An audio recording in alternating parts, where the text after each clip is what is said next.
transforming the rail supply chain with sensor-driven in-transit visibility of assets and shipments. Title of a paper and case study submitted by Romby Corporation in the Supply Chain Innovations Award competition at the Council of Supply Chain Management Professionals. My guest is Vidya Subramanian. He is Vice President of Products with Romby Corp. Hello, Vidya. Hello. Congratulations on being a finalist in the SCIA competition. Thank you, it's a big honor. Let's talk a little bit about this case study. It's all about a British multinational chemicals company and its rail needs. What was the situation? What was the challenge?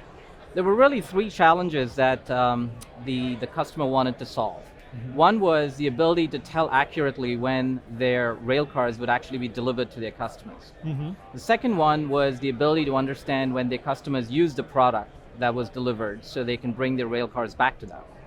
And the third was a pretty unique situation where the material that they were delivering were being put into silos for use.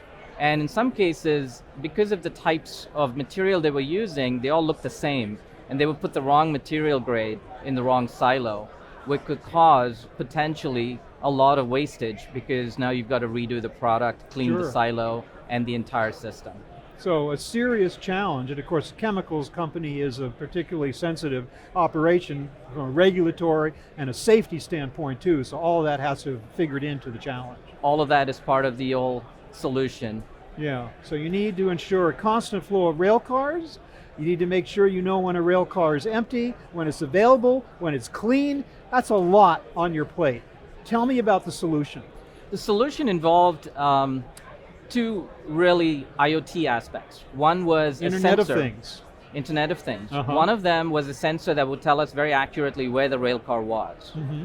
The other one is a pretty unique sensor. It's a lock that can be opened through the cloud, and it doesn't have a key.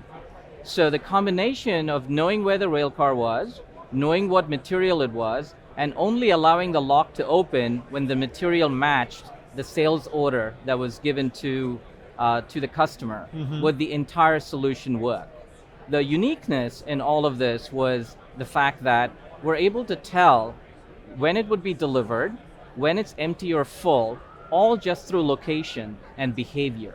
Mm-hmm. And the key there is lots of data. We spent almost a year and a half looking at 600 rail cars and understanding how they move. And the interesting thing is the rail system today, unlike the road system, is not a continuous flow system. Freight is treated very differently than passenger traffic, so it's very unpredictable. Mm-hmm. They could take your particular rail car and hold it for a couple of days because of traffic patterns. We had to take all of that data and try and make it predictable. So then when we tell the customer that it would be delivered on a certain day and a certain time, that it was pretty close to it. Some numbers there. Before the solution was deployed, it could be anywhere between 2 to 7 days of a sort of spread in which the customer would say, I think it's going to be there. We got it under 12 hours, which is a pretty incredible milestone if one thinks about the amount of data that's being computed in the behavior of the rail car being delivered. What was involved in implementation? How long did it take? What challenges did you encounter along the way? The biggest challenge we encountered was operational. These are big rail cars, which means that only qualified people can climb on a rail car, can put a sensor on a rail car. So we simplified the whole solution by mounting the sensors using high power magnets. So there was no drilling, there was no screwing in. They were able to just climb on top of the rail car and mount these sensors with magnets. Mm-hmm. That reduced the operational time to under 10 minutes per rail car to be able to deploy these solutions. The other big challenge was the ability to collect data over time. These average trips of these rail cars could be anywhere from 15 to 30 days between delivery. So for us to collect a lot of data was taking up a lot of time. So what we did was, on certain lanes, just say it was going from California to Texas, we would send multiple rail cars on the same route to catch multiple data points, to be able to then quicken the data collection and also be able to gather enough data to statistically extrapolate what we were looking to do. And the data is flowing from the sensors. Is that the sole source of the data? That is correct. As a company, we're focused on getting data from our own sensors. They're not proprietary, but they're sensors mounted on objects. So in this case, it's a rail car. The sensor is telling us two things. One is when it moves, and the second is its exact location within 4 meters. That enables us now to be able to start talking about the behavior of the train. So one interesting aspect of this is when will it arrive, the ETA. So we're able to tell where it stops, where it moves, and then build a pattern. The second thing is when it's actually delivered to the customer. We look to understand the behavior. So imagine I deliver a rail car. It sits for a little amount of time, maybe a day. Then it moves. And then it sits again for a period of time. We use that behavior pattern to understand when the customer is actually using the product. So when I deliver the rail car, it sits, so we know it's full. When it moves, after sitting for a period of time, we go, oh, the customer is using the product because they're bringing the rail car into the factory, and then they're unloading the product. And then it moves back out again. That behavior was helping us tell the customer that you've used the product and now the rail car is ready to come back. That was actually a decrease in about 2 weeks of idle time on average at the customer.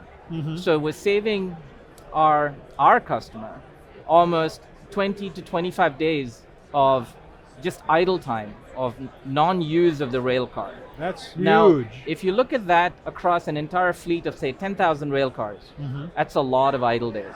Wow. And idle days are money. And how long did it take to get to those benefits? It took about, I'd say 18 months to get there, but it took about, of those 18 months, almost 8 to 9 months to actually come up with the solution. Because this is a problem that's never been solved. Today, rail car traffic is very old school. It's used with RFID tags, and nobody's really paid attention to it. The reason why this is exciting to us is this enables a lot more people to start looking at rail in a more predictable manner, looking at that as a transport mechanism that can be used for all kinds of products, not just for very specialty chemicals or sort of freight, if you will. What that also does, which is very exciting, is really reduce the carbon footprint. So the more you take off a truck, the more you put on intermodal, rail, or ship, you're really reducing the carbon footprint. So we got a lot of benefits out of this. Very direct ROI in fleet reduction, because they just needed less rail cars to be able to fulfill the same demand. They also were able to be far more efficient because they could be proactive with their customers and say, dear customer, you've used the product, can I get it back? And then turn that rail car around faster. The third piece in all of this, with the amount of knowledge that they had on how the customer uses it, they were able to get closer to predict the customer's order pattern. So they were able to go back and actually understand when the next order would come from the customer, because I know you've used the product. The historical information was cast forward into projections. Right. Incredible. Some great innovations there. Thank you so much, Vidya, for describing what Roamby did for this chemical manufacturer. And once again, congratulations as being a finalist in the Supply Chain Innovations Award here at CSCMP. Really Thank you very much. We're very excited to hear the results, but just being nominated and being in the final group is very exciting. Thank you so much. Thank you. We're speaking with Vidya Subramanian with Roamby Corp. Thank you very much for watching.